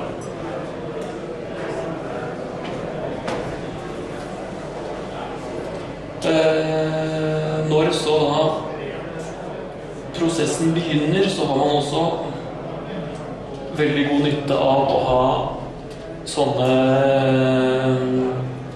akademiske plansjer over oppsett av kroppen. Disse ligger veldig mye ute på nett, både i hele mennesker og med henders forhold til ansikt, føtter i forhold til hender, i forhold til lengde på armer og ben og det som er. Jeg har valgt å benytte meg av en som er som deler mennesket i 8. Der er det gyllene snitt mellom der er enten 7 eller 8. Og bruker da det til å skalere ned. Tar da utgangspunkt i et menneske. Den her er i det originaldokumentasjonen er en 1-9 helfigur. Blir da rundt 20 cm høy fra fot til toppen av hodet. Og skalerer da ut til en person på ca. 1,80. Og har liksom funnet at det er egentlig en veldig fornuftig og grei høyde å jobbe med. Det er den jeg har brukt for å lage dette her sånn. Da er det jo, begynner man med bretter til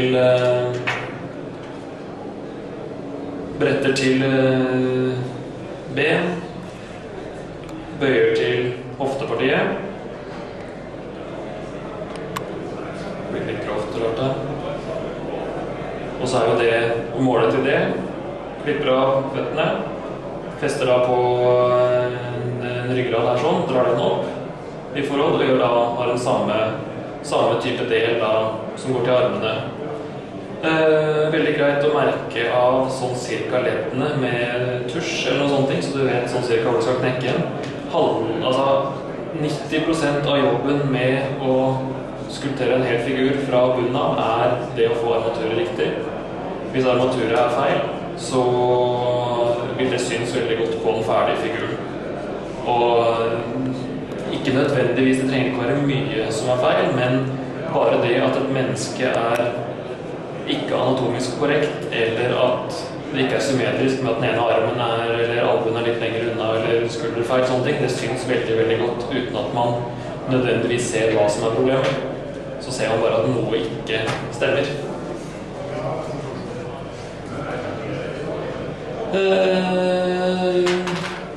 Når det gjelder videre konverteringer av figurer, så er det egentlig bare fantasien som setter grenser.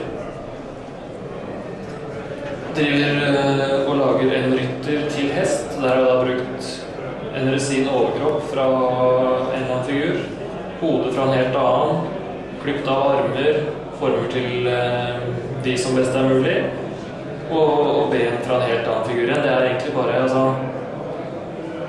det eneste som stopper deg der sånn, er hvor mye jobb man har lyst til å legge i det selv, og hvilket resultat man er ute etter. Det kan jo gjøres veldig mye, altså alt kan gjøres mye, mye enklere, men av og til så er det da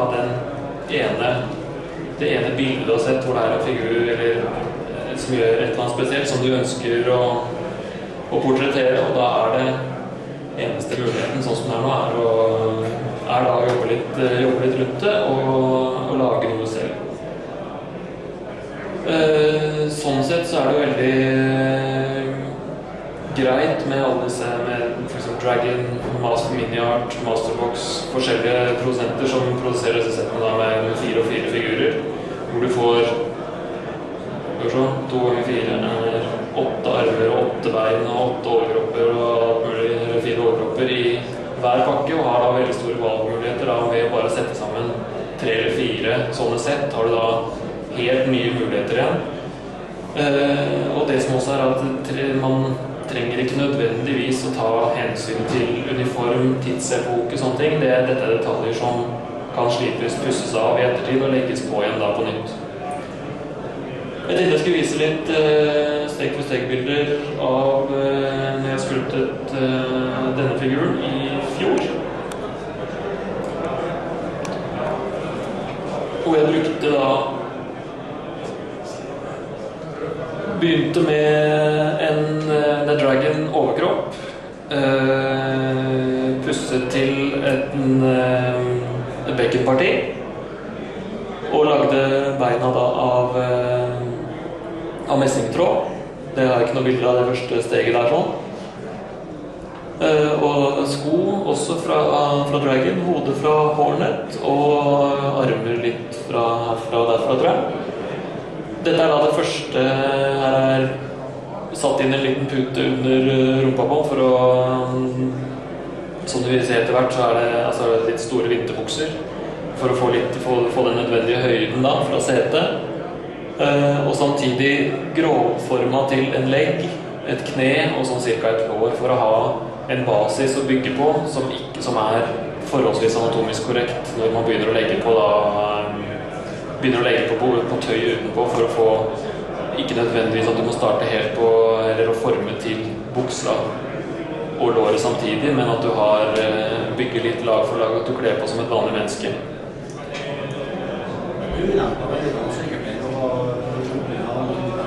Kjempefint.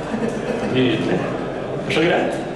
Og så andre siden av da det jeg brukte mest tid på med denne figuren I forhold til skulptringen tok jo en del tid, men også det med å få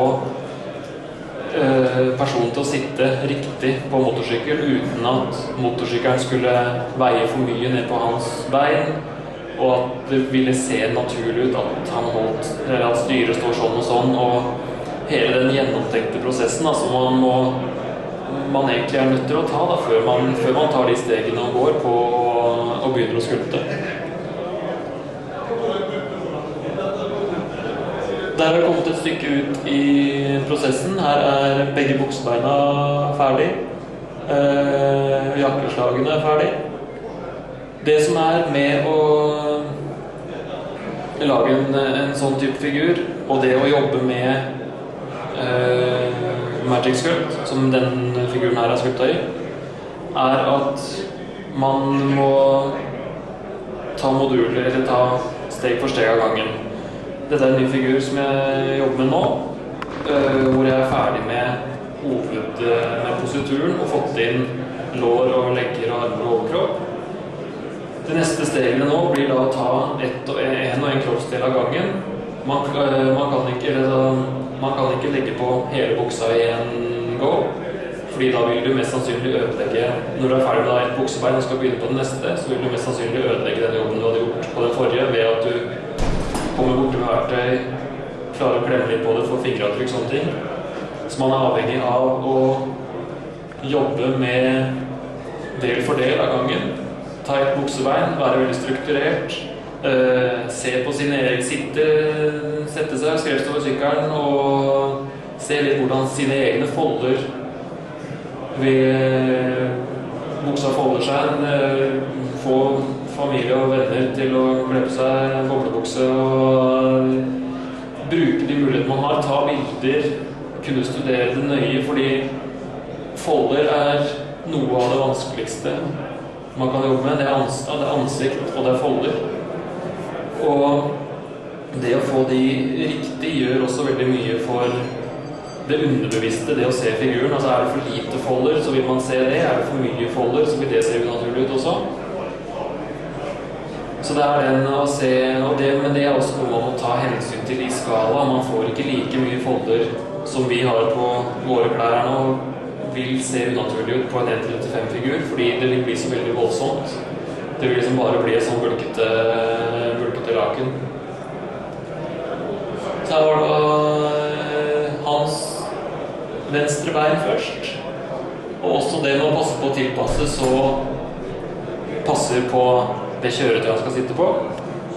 Så venstre beinet, og så da det høyre jakkeslaget, det innerste, for da å få mulighet for den overlappen senere på jakkeslagene.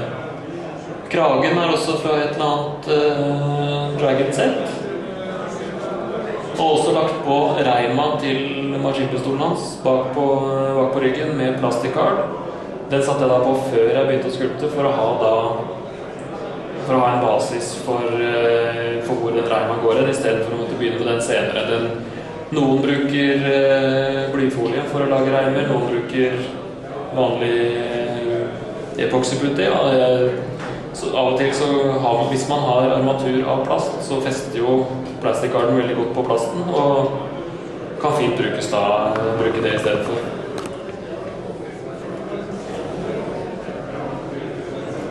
Jeg har også laget, nå siden armene ble skulptet av denne figuren, så er det bare laget til plass nok så de kan settes på deg etterpå uten for mye jobb. Enda et steg videre, her har det kommet på en arm fra Dragon, og den andre armen er da også en konvertert arm med hvitmetaller. Mulighetene der er jo endeløse, sånn med tanke på at det eneste jeg trengte var å forlenge mansjetten for å få et helt annet uttrykk, en helt annen jakke på figuren. Det er noe man forholdsvis enkelt kan gjøre. Og samtidig det som man ser på hans venstre arm, det med å borre opp og skrape ut av jakkeermer gjør også veldig mye for uttrykket til figuren og for hvordan det blir seende ut til slutt og helhetsinntrykket.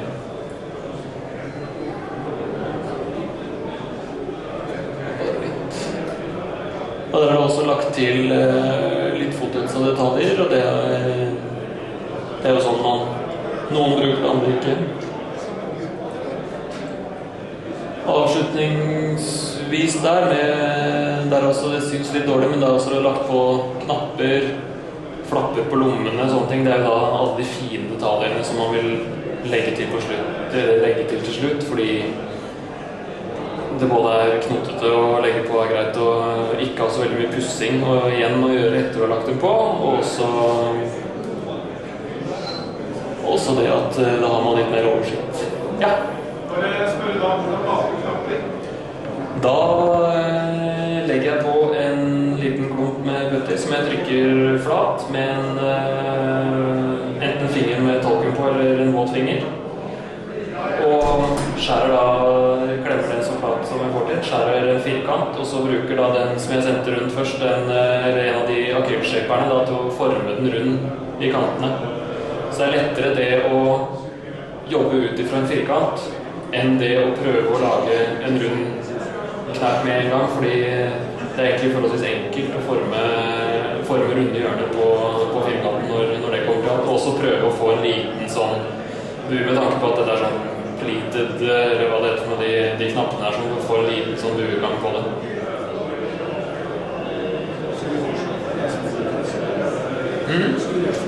Skulderstropper er fotets, og også, det synes litt dårlig, er sånn armørn på armen også fotets, for da var jeg heldig å ha noen ting. Armskjoldet hans er putti. Hadde du spørsmål du? Det er rødt på lommene, og er nede på, eller skulper det ut fra plassen du har lagt på? Lommene, det er noe av det siste å få det hele sammen. Så er det egentlig etter man er ferdig med grunnmålingen, så er det egentlig bare å ta litt hist og litt her, blande. Ikke bli utålmodig. Ikke kaste alt veggimellom i drittsinne. Selv om det er tristende.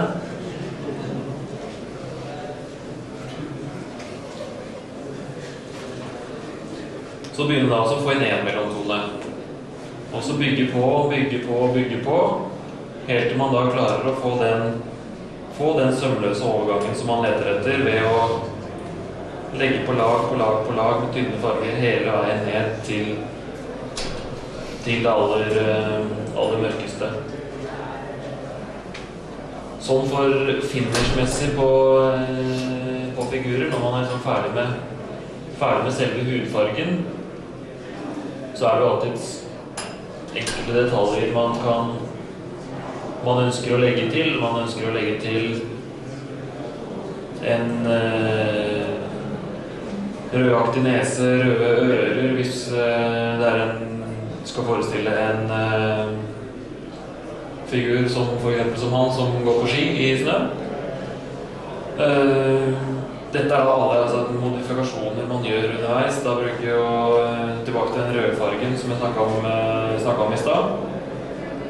Tynne lag, legger i litt og litt rødt i de høyeste lyse fargene dine, legger på tynt over neserygg, over ører, se på bilder, se i speil,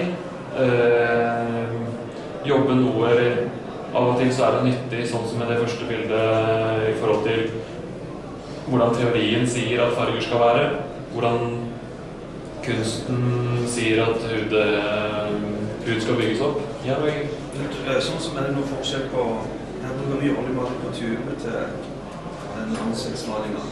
Noe forskjell på pigmentene på den oljen, har du merket noe på det? Jeg malte med olje noen år før jeg begynte med akryl, og fikk ikke det til å fungere i det hele tatt for meg. Men sånn teksturmessig så det i hvert fall ikke noe mindre pigment i akrylmalinga kontra oljemalinga. Det like fine pigmenter, og de flyter like fint, og malinga like rik som oljemalinga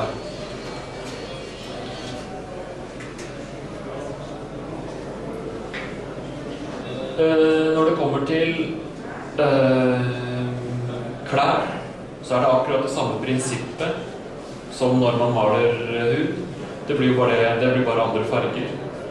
Man får det lyse på oversiden av folder i tøyet. Man får det mørke på undersiden. Bruke litt, har man en grønn bukse, så kan man bruke brunt. Du kan bruke diverse annet da i de mørkeste områdene. Og bruker da andre lysere toner, beige, sånne ting. Bruker så lite hvitt som mulig i lysning av grunnfarger, fordi hvitt en veldig sterk farge som i stedet for å gjøre den dus, så brekker den fargen, så det kan fort bli skrikende, sånn en grønntone blir veldig lysgrønn, og passer da dårligere sammen med et olivengrønt plagg. Prøv heller da å se til sandfarger, beigefarger, forskjellige sånn deck-tan og veldig mange av de mellomtonene i sånne off-white og beige og sandfargeskjema. Da skal vi se litt på den PDF-en da av Sean Ortiz som han har lagd. Som også den ligger vel ute på hans hjemmesider. Se på de fargene han bruker. Det også brown sand som grunn, basic skin tone. Han bruker da rødfarger som sine skyggefarger, for det har han tydeligvis funnet ut at han liker. Det blir et helt annet uttrykk på figuren. Det blir mer en kunstferdig figur med en rødfarge der kontra en brunere, gråere farge. Men dette jo også en maler av den spanske skolen, som det heter så pent, mens her i Norden så har vi vist en tendens til å gå mer i det grå og litt mer gustne nordiske rundtonene. Han primer bare med grå. Går så videre til, han går ikke det steget via svart for å få inn skygger den veien. Legger på første coaten da med brown sand. Og begynner allerede her med veldig tynn og med veldig lite basic skin tone i miksen. Det nesten så jeg vet ikke om dere ser en gang på den skjermen der oppe. Om det mulig å se, nei det blir jo. Men det synes bedre etter hvert. Det mer på highlightsa? Han begynner rett på highlightsa ved å... Dette en figurmaler som bruker ca. 14 dager på å male et ansikt. Og han jobber veldig nennsomt, for han vel en av de som kjent for å være best til å få flytende overganger i akrylmaling. Bruker kun akryl. Legger på da gradvis mer og mer, blander inn mer og mer av basic skin tone da i grunnfargen sin.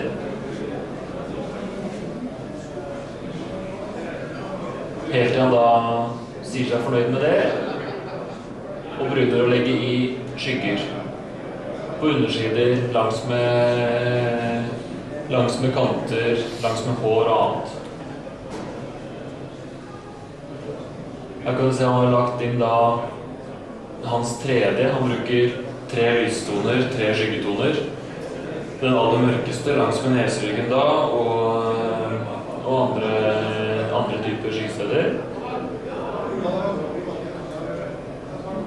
Og så skal vi se der vel.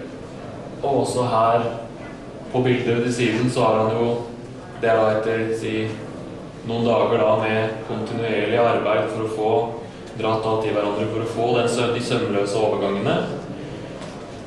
Og ned til da det tett oppunder ferdige produktet med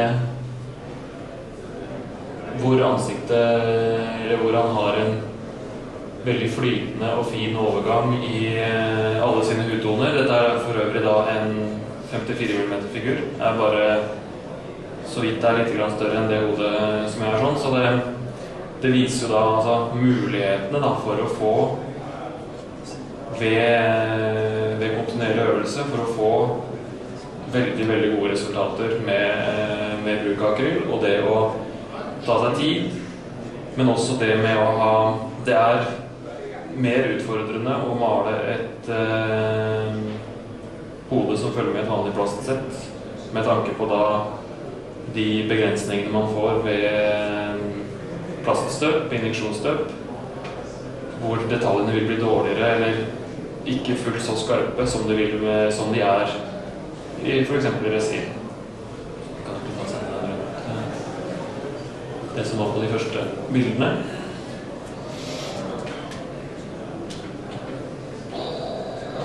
Det noen som lurer på noe jeg ikke har tatt med, som jeg skulle gjøre med? Jeg forsvant litt grann, men ja. Det at man kjører tynner ut malinga og legger lag med wash, egentlig? Ja, så det blir som en wash, eller konsistensen som en wash, men man kan ikke ha så mye farge på penselen som man ville hatt med en wash. Man kan ikke overslåing av det. Og tørrbørsting på nesten en måte da, som ikke fullt så mye over på motellet. Nei, det blir, altså prinsippmessig så det at du jobber på de høyeste punktene. Du drar tar en strek, og så blander nytt, tar en strek, blander nytt, blander mellomtoner.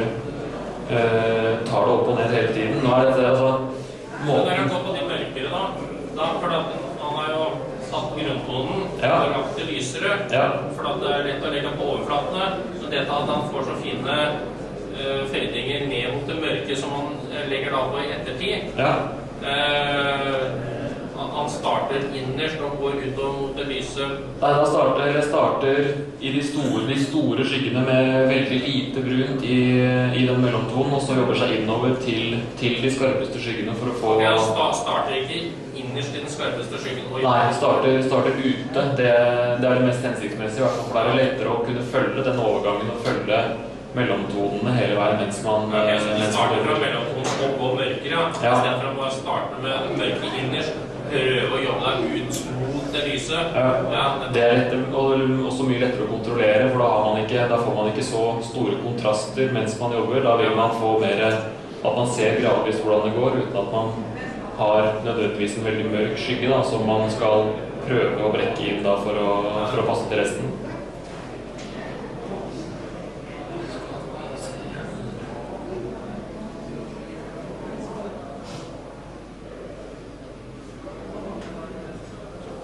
Som jeg snakket med det med øynene i stad, her sånn har jeg bare lagt inn da en grå vask inn i øynene, og synes jo det egentlig fungerer like så godt som hun på død og liv skulle sitte og finne seg til å male et øyne der.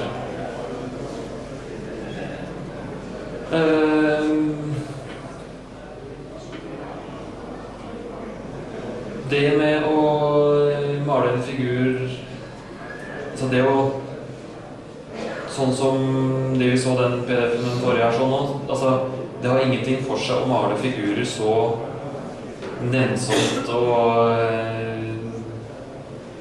ja, bruke 2 uker på en figur når man for eksempel som meg best liker å lage vignetter, figurer til panservogner, figurer til fly, biler, sånne ting.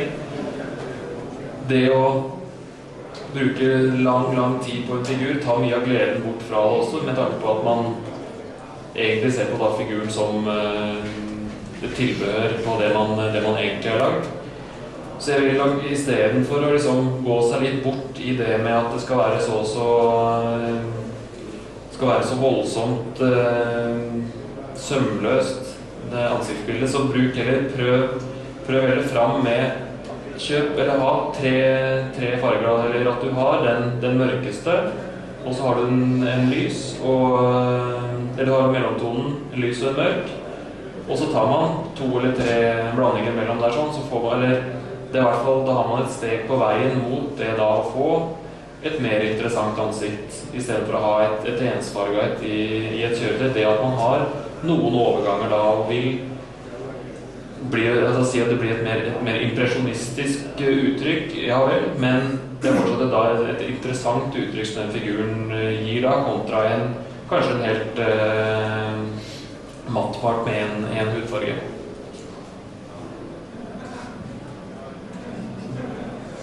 Da har egentlig ikke jeg så veldig mer å si, så det er egentlig bare å spørre og grave og... Kunne du vise meg hvor tjukk, eller hvor tynn malinga er? Ja, for jeg prøvde det, for den sto jo i lydklubben for noen år siden. Ja, stemmer. Og jeg endte opp bare med, det var 1-4-20, så det er mye større, og det var bare liksom vann som fløt over hele ansiktet. Det som høres ut som er litt av problemet da, er at du har for mye på penselen. For da, konsistensen sånn, nå er det oppe her sånn, og det er jo da for tynt. Det blir, hvis du kan rundt, altså vanlig lettmelk, at det er ikke så tynt som vann, det er litt mer konsistens i det enn det. Men skal vi se om jeg kan ta vannet litt fram her.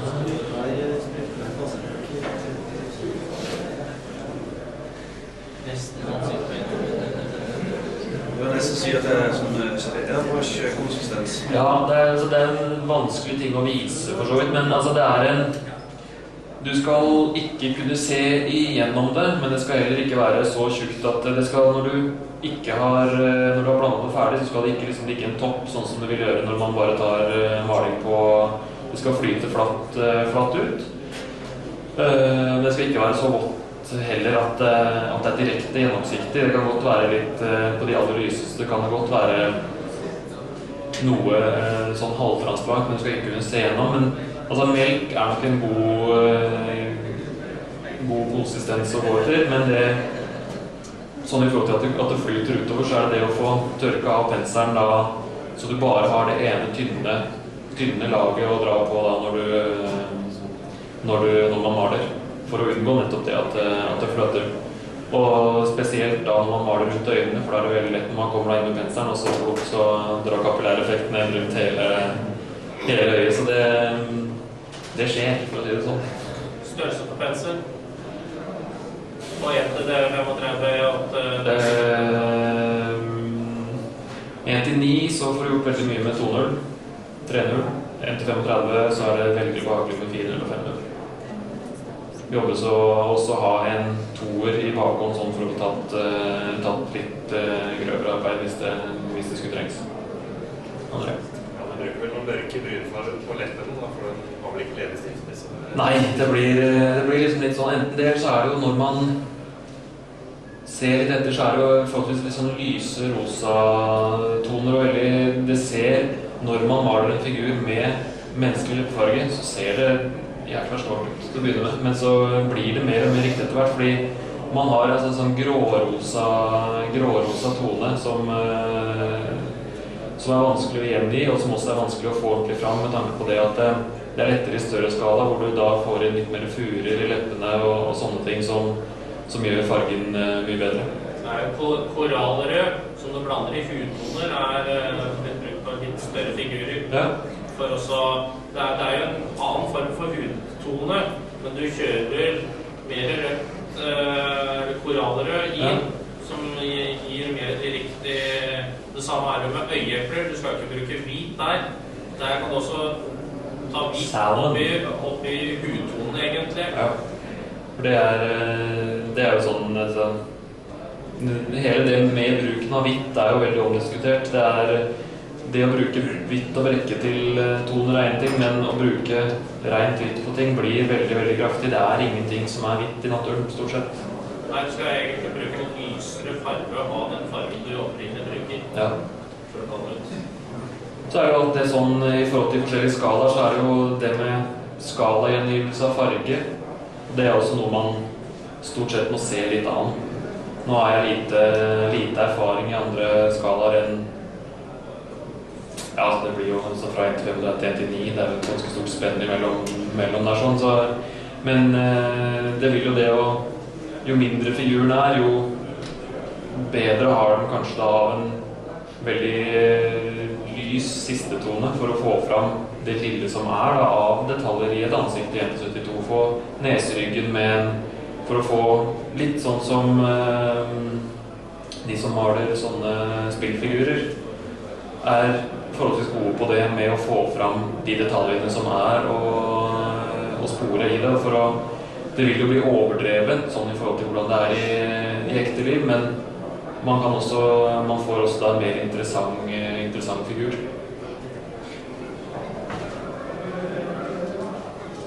Noe mer? Ja.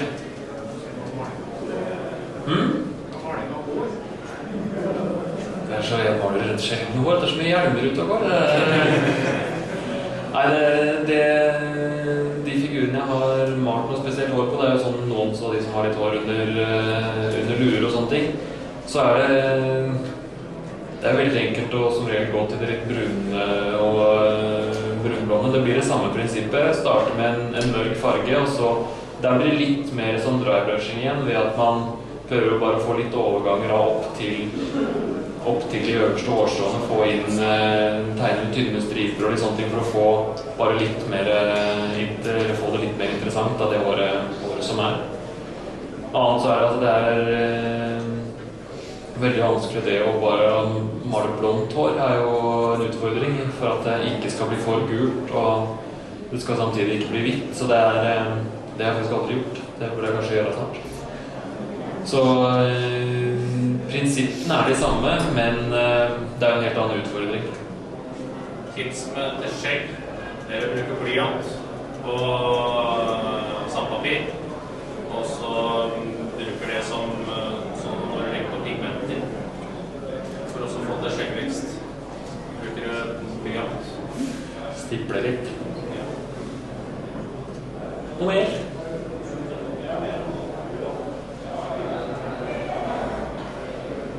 Nei, men da takker jeg for meg, hvis det ikke var noe ytterligere spørsmål.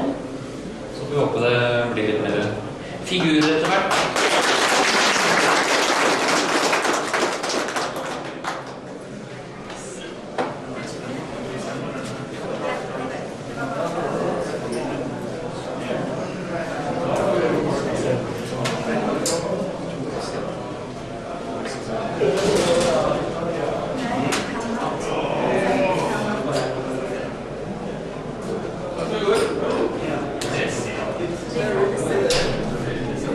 Okay.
sorter håndkjørt. Eller 1 kilo.